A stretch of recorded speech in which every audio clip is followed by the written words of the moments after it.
Good evening, I'm Nancy Cox. I'm Kevin Christopher. Thanks for joining us at 11. A major announcement about a new initiative aimed at keeping horses safe is expected at Keeneland tomorrow. We've learned a nationwide coalition on thoroughbred safety is being formed following an increase in horse deaths at tracks around the country, including Keeneland. LEX 18's Kylan Mills talked with horse racing experts about what this new coalition means. And that's the big story at 11. It's being called a crisis in the horse racing industry. The public perception is horse racing is becoming a brutal sport. The reality is no one wants to see a horse die.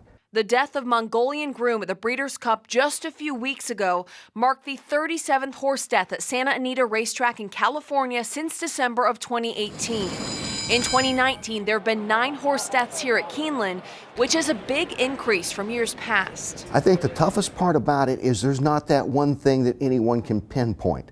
So there is the dilemma. There's obviously a problem, I think problems, and no one can figure out exactly what it is. NBC Sports horse racing reporter Kenny Rice says he believes medications, breeding, and horse track surfaces all need to be looked at. And that's something a brand new coalition might be commissioned to do. The problem with horse racing has always been every state has its own little kingdom, and we'll do this and you do that, and it doesn't matter. And there's no uniformity on medication and on some other issues that have to be addressed now. While racetracks like Keeneland have already taken action to address the problem, tomorrow an announcement is expected about a newly formed nationwide coalition for thoroughbred safety. It needs to happen because the future of the sport's in jeopardy like it's never been before. Rice says this initiative is a big step for the industry that also needs to change public perception in order to survive. I think to put the emphasis on how good an athlete the jockeys are, also to show more about the trainers and just the care that they give to the horses. Stories like that need to be told more.